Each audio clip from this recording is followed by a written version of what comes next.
Hi, this session 5.3 will deep dive into the process of choosing a relevant CM gap. You do this directly at the start of step 0 to identify exactly which gap you want to bridge. This session is targeted at trial organizers. It is also advised for practitioners. We will talk about stakeholders, who to involve, gaps, how to identify them, and validation, how to decide for a relevant gap.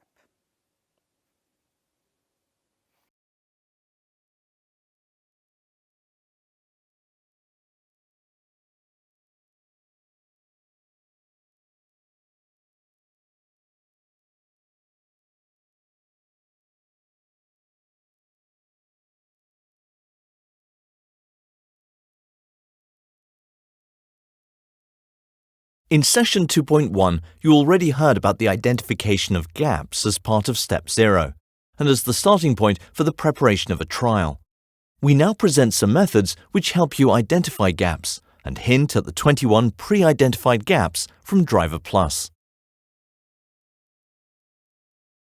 The main aim of this session is to support the first part of step 0, namely the identification of gaps. The target audience is the same as in this first part of step 0. We start with a short introduction about the motivation for identification of gaps and the criteria of crisis management gaps. Then we shortly present methods that support the identification process.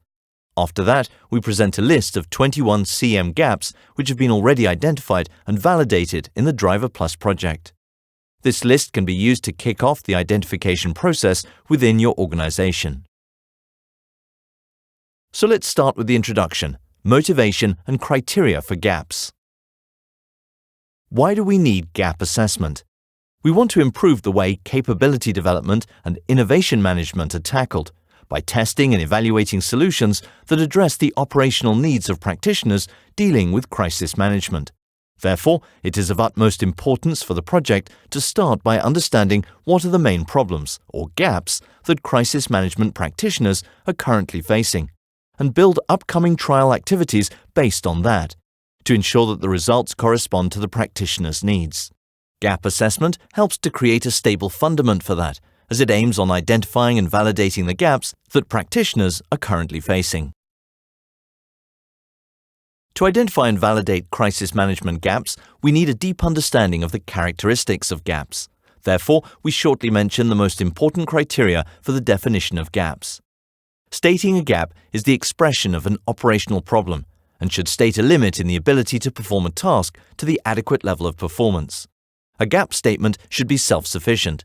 It is a stand-alone sentence. That means no particular description is needed to understand it. It is explicit and immediately understandable by other crisis managers, which implies not using jargon or vernacular. In terms of scope, the gap should relate directly to the crisis management area. So, for example, a severe coffee shortage in your organization would not be identified as a crisis management gap. Also, the gap's definition should be precise if possible. For example, if an ambulance arrives too late after a 112 call, there may be many reasons. If you already know the problem is that the communication of the exact location takes too long, then your gap should not only be the ambulance arrives too late. The gaps can be of different nature. Technical, for example, the ability to link different systems, to integrate data from different sources, and so on. Or non-technical, that means organizational, political, legal. For example, integrating different organizational processes, or overcoming legal incompatibilities, or a combination of several dimensions. Regarding granularity, a gap should be broad enough so that it is not scenario-specific, and so that several research questions can be derived from it. The closing of the gap can be monitored over time, which means it is possible to understand how the assessed operational benefit of a solution during a trial impact the closing of the gap. The gap statement can be common to different crisis management organizations in different contexts, for example, countries, etc. However, the description of the gap is context-specific, meaning that in the cases where a gap is identified for several trials, the gap status may drastically differ from one context to the other. This is tackled by the trial context phase during the Step 0. See Session 2.1. Now we come to methods that could support you in the identification of gaps. There are different methods. We already heard about these different methods in Session 2.1, so we just quickly mention those. You can conduct a desk research by going through your internal sources. For example, revisit reports on exercises to identify needs and lessons learned. You can talk with your colleagues, establish focus groups, or perform structured interviews. To organize focus groups, you need one or more facilitator who guide the discussion practitioners and capture the exchange. The group size should be between 7 and 11 individuals. Of course, you can combine the mentioned approach and do both, desk research and communicative approach. For example, first you go through your reports and structure an interview based on those reports. Further, you could create workshops. These workshops can be similar in structure to the workshop organized to come up with the initial list of gaps in Driver Plus. This list is presented next. In the best case, the workshop should, like the focus group, consist of 7 to 11 individuals with different roles and experiences who are engaged in the crisis management area, which is to be investigated. You should also have a moderator that can lead the discussions. In the first step, the identification of a preliminary list of gaps. The objective is focusing on the gaps that participants automatically have in mind. You should avoid affecting their perception by providing them with lists of gaps, compiling responses from other practitioners, collected in other contexts. It's supposed to be unbiased brainstorming. If you want to try a different approach, you can get some inspiration from the list of identified gaps by Driver Plus, but acknowledge that this may bias your outcome. The moderator afterwards classifies the gaps into main areas and clarifies the definition. Further, it makes sense to already put the gaps into their specific trial context so they can be validated in the next step. Here, the workshop's group has to reach a consensus on the statement describing each gap generally and also agree on the specified trial context. After this, the gaps can be prioritized. Every participant can rank the gaps based on their experience, their perception of the current capability, and the need for the capability. The gaps and the overall ranking can then be further discussed in the group. Following this, we come to the third step, the final review by externals after the workshop. The objective is to verify with additional crisis management practitioners and experts who have not been included in the workshop that the gaps assessment results and the way they are presented are of relevance. These practitioners and expert can of course be part of your organizations. The review can be conducted using, for example, a questionnaire or interviews. We now present the 21 identified gaps that may help you or give inspiration to define the gaps in your organization. You find further details on these gaps following the link provided in the recap below. So we start with the first 5 gaps. 1. Modeling and visualization of chemical and radiological threats dynamics. There are limitations in the ability to model real-time or pre-event dynamics of the chemical and radiological threat and visualization of obtained results in a form that can be used directly by the incident commander. 2. Assessment of cross-vulnerabilities. This means limitations in the cross-vulnerabilities assessment concerning people, property, and environment to optimize task prioritization and decision-making. 3. Adequate common operational picture environment. Refers to a lack of a common operational picture environment to integrate data sources and calculation results from different models, crucial for decision-making process from the perspective of the incident commander. 4.